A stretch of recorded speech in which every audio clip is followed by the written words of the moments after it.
soya, coconut, cashew, lacto-free, pea, semi-skimmed, UHT, and that's just naming a few. It is milk mayhem. Every so often on this show, we find cures or sometimes simple things you can do that can really help you with your health. And in this case, I can safely say that we have fallen over ourselves to bring you some great tips. Have a look.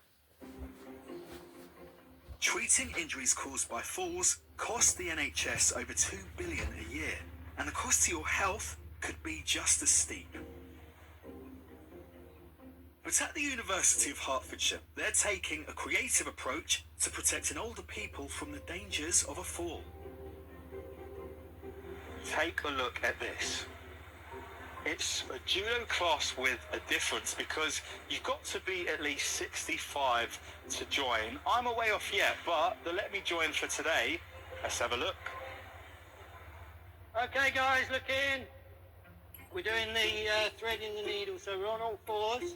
All we're doing is from here, tricep on the ground, look at the ceiling, roll over and finish in the first position. Professor Mike Callan from the University of Hertfordshire is a professor of judo education and a 7th Dan, which is 7 levels up from a black belt. He is running martial art classes for older people. Judo teaches people how to fall safely.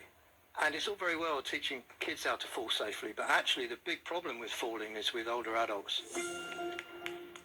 What I'm teaching is judo break falls. They're known as ukemi in Japanese. So in judo break falls, people land on their whole side of their body, about 14% of their body surface area, and that reduces the pressure under the fall by about 100 times. Nice and gentle. Give them a clue by putting your hand on their back, and then give them a little push and send them forward. So how do you start off as a new participant? People are usually scared to come on the mat the first time. It's been a big deal to get out of the armchair and get to the session in the first place. Usually within about 9 to 10 weeks, we can get participants to be able to fall from standing safely. And that is the tipping point in terms of confidence. Once somebody can stand up and fall from standing safely and get up again, it transforms their whole attitude to life. Anne Barker has been coming to these classes since they first started last year, after recovering from breast cancer. I'm a little on the nervous side because I've had a few falls recently. I'm aware that I'm more vulnerable than I used to be. But it's good to have these experiences because it sets you up for what do I do about it. I feel a lot stronger, a bit more nimble, and I think my balance is better. My strength is definitely better in my legs, which has got to be a good thing because some of the reasons why we fall is because our thighs aren't strong enough. I think I'm better equipped. She's going to squat down, get her bum near the ground, and then let go and break fall. There. If you were to fall or have a trip, what would you do differently now? I'm less fearful about falling. I know I've got a strategy in my head if I'm out and it's slippery. I can now fall safely from a standing position. How has this class helped with you in terms of your views of falling, your confidence? Oh, I think it has helped a lot because you know how to learn how to fall properly without fear of hurting yourself. So everybody falls down, but if you don't hurt yourself, it's better, isn't it? What I'm learning is that the psychological impact of these lessons is just as important as the physical. So scared of falling, then you will walk to the supermarket instead of doing an online shop. You will walk round the corner and meet your friend. So it reduces isolation. I now drink full fat because I was told it's better for my bones, which are getting crumbly, apparently. I'm joined by dietitian Laura Clark. Laura, I've got a range of milks here. I've got regular dairy milk, and then I've got almond, oat, pea, coconut, and there are hundreds more, I want to say, or at least it feels like that in the supermarket. Are all these milks the same health-wise? Absolutely not. There are, as you say, hundreds to choose from, and they do all differ slightly. Tell me about how they differ. So they're going to differ in things like their protein content, the amount of vitamins and minerals that they contain, whether they've got any added sugars, lots of different parameters that we need to consider. So let's think for a minute then about dairy as a food group and what it provides us in the diet. So dairy is a really important source of calcium. It also provides us with vitamin D, B vitamins. It's the biggest UK source of iodine in the diet, and it's also a source of protein. Okay. So if we think about replacing dairy in the diet and choosing one of these plant-based alternatives, we then need to think about what are they giving us if we've taken dairy out. I think it's important that the individual is making a decision based on their health or their beliefs or values, but overall, dairy is a really healthy part of the diet. Great. So if you're saying you're going to move away from cow's milk, you want to be choosing a replacement that gives you those benefits. Yes. Talk to me about how to do that. Yeah, this is where it gets tricky. So first thing to consider is the key vitamins and minerals that dairy provides us. So like we said, that's things like calcium, B vitamins, iodine, vitamin D. So when you're looking at a plant-based alternative, you want to make sure that those vitamins and minerals are in that drink.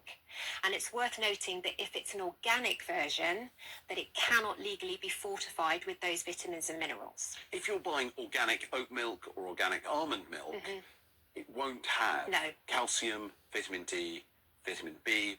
And that's not necessarily a problem because obviously the diet more broadly is going to be able to provide us hopefully with those vitamins and minerals. When I go to the supermarket, it used to be that I go, right, I'm having some milk, and you choose the amount of fat in it, but that will be it. And now there are so many kinds, all covered in health claims, all covered in environmental claims. I think it's a pretty exhausting process now. I think this aisle of the supermarket is really confusing and it's shouting really loudly at the consumer.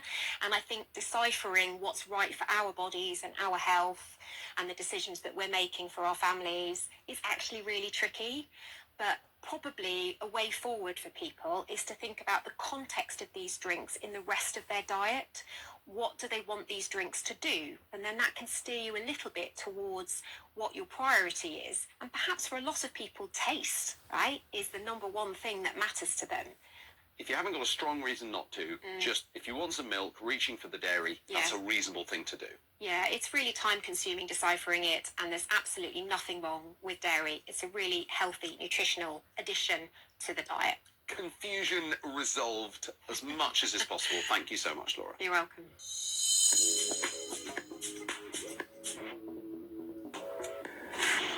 Finding a GP can be hard these days, so many people are opting to go private. However, that comes with its own issues aside from the cost. Once diagnosed, you might think that your own GP would be able to take on that diagnosis and you could stop paying privately. But unfortunately, for some conditions in parts of the UK, that isn't the case. I'm currently paying £220 a month on average for my appointment and my medication with ADHD. And I don't know how much longer I can afford it for. Attention deficit hyperactivity disorder, ADHD, is a condition that affects people's behaviour. Common traits include seeming restless, having trouble concentrating, and acting on impulse. Leela, a retail manager living in Wales, began struggling with ADHD whilst at university. When I attended university, I went through the screening process and they found that I had ADHD and dyspraxia. Going to university and having ADHD was really difficult. I didn't feel like I could write anything. My mind would just go blank. It takes its toll on everything.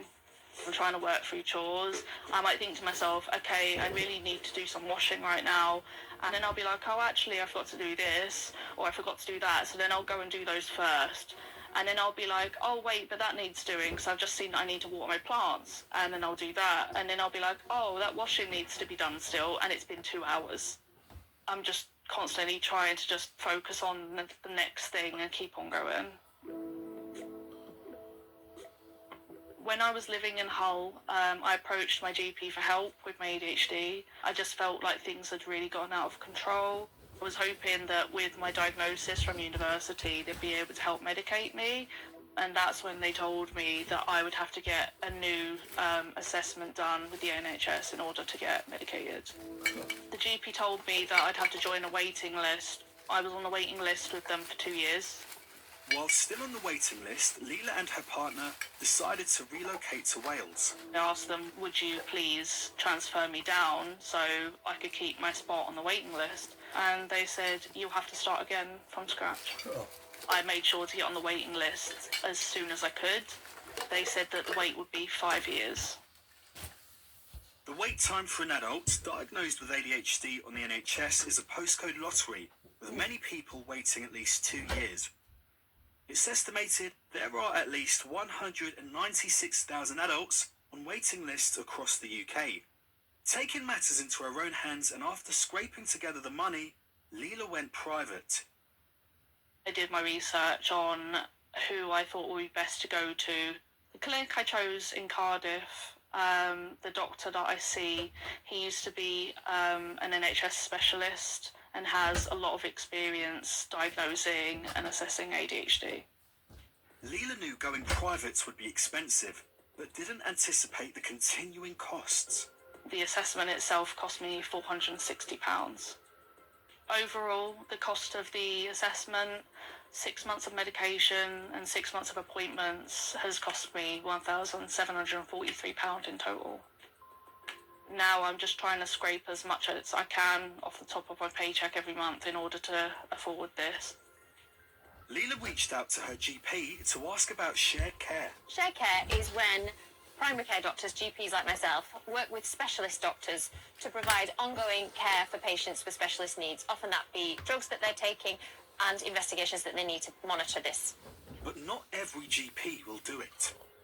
When I approached my GP to ask if it would be possible to receive shared care for my private diagnosis, I was told by the GP that they would refuse to offer any medication to me unless I had been assessed and diagnosed by an NHS doctor. Oh dear. And no one else. Wales has the lowest rate in the UK of GPs agreeing to share the care of ADHD patients with private doctors. Only 19% of GPs accept shared care, compared to 29% in Scotland, 38% in Northern Ireland, and 58% in England. There's many reasons why GP practices, and most of them will now, refuse shared care from a private provider of ADHD. The drugs that are given for ADHD are specialist medications, and they are controlled drugs, and they need specialist monitoring. A lot of the private providers cannot guarantee that they're going to give the care needed to keep monitoring that patient, and often it ends up completely falling onto the GP. We do not have the knowledge, the clinical capability, or the time to manage this. Money continues to be a concern for Leela. If my shared care had been accepted under the NHS, medications in Wales are free. So right now, my overall cost for my ADHD help would be £0 and 0 pence. I want to just live a normal life like everyone else, and I don't feel like that is currently available to me, and I just want some help.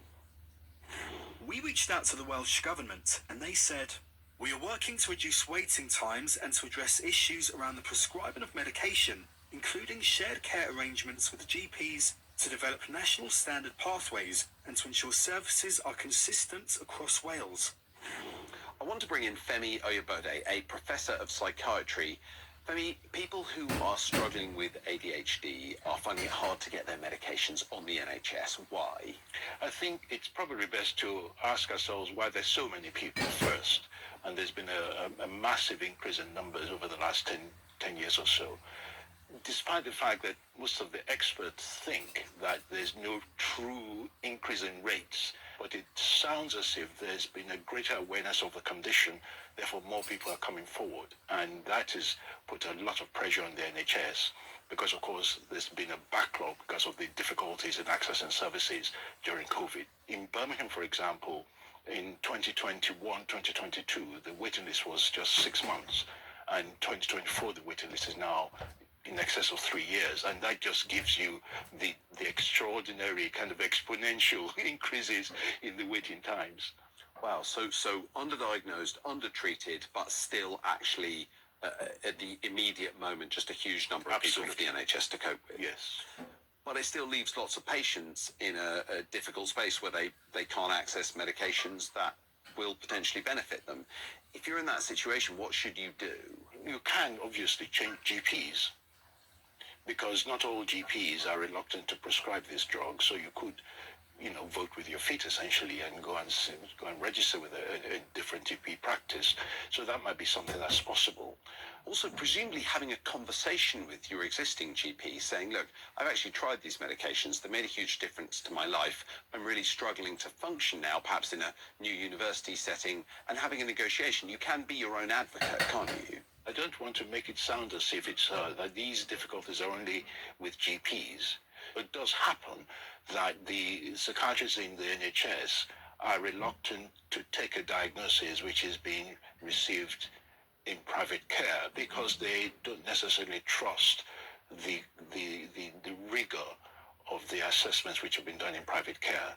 So that can also be problematic. So essentially it's a mess. I mean, to be truthful, it is a mess because you have like a postcode lottery situation. So you've got difficulties in finding GPs who are agreeing to shared care protocols, and then even if you wanted to see a psychiatrist in the NHS, then you may not find it as easy as you'd imagine if you had a depressive disorder or if you have bipolar disorder or something of that sort, where they would never refuse you and all that sort of stuff. So it is problematic. I think often on this show I really want a clear, like, what should people do? And you say, well, this is what they should do.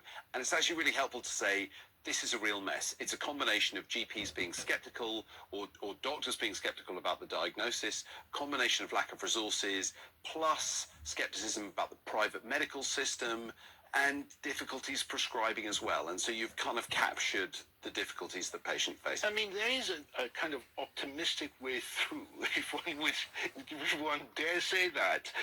So if you were to look at the NICE guidance, which obviously only refers to England, but if you were to look at it, does say for children that each district ought to have a kind of group of people representing psychiatrists and pediatricians because it affects children as well. And so you could say that that might be the way forward, that you could have people sitting together to acknowledge that there is a bit of a problem here, that there's an issue here that needs to be dealt with, because ultimately it's the patients who are suffering. For me, I think that's a perfect place to end. There is some reason for optimism. A lot of healthcare is complex, and conversations between healthcare workers are at least being facilitated to try and make patients' lives a little bit easier. So we can keep our fingers crossed that will make a difference for all the people that need the medication. Thank you. Femi, thank you so much. Our pleasure.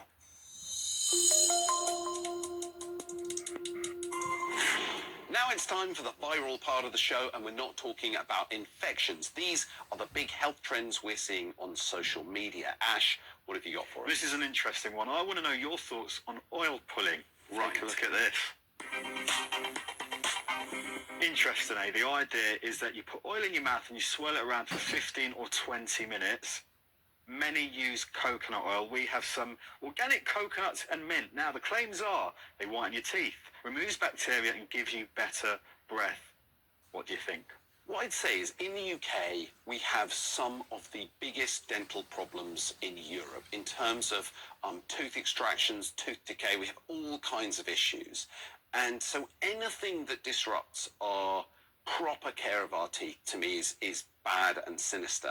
If you're fully immersed in another medical tradition, then I don't know about that. But if you've just taken this off a video on the socials, well, then you're just taking it in isolation. And to me, there's absolutely no reason to believe any of these claims. Well, people are increasingly doing it, aren't they? I mean, it just staggers me how influential videos like these are at the moment, and people do believe these inflated health claims. So a bottle like this would cost perhaps more than £10, maybe as much as £20. Now that's a lot of money for something where there is no evidence that it works, and not even any real reason to think that it does work. Yeah. Is it dangerous, is the question. Is it a con beyond being an expensive waste of money? I would say that it is dangerous. Anything that distracts people from proper dental care, flossing, brushing of teeth twice a day for 2 minutes, not immediately after meals, those sorts of things. Anything that distracts you from that is going to be bad. And her teeth look great, but they don't look great because she's been Not because she's down in some oil. Yeah, it's one of the least discussed public health emergencies, but it's a massive problem. And using the oil, especially if it stops you using proper floss and brushing properly, it's going to be bad for your teeth. Do we have to give this a go?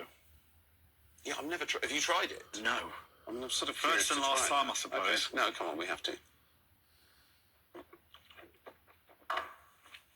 Oh, quite weird. Quite unpleasant. Why is it so bad? It's so bad.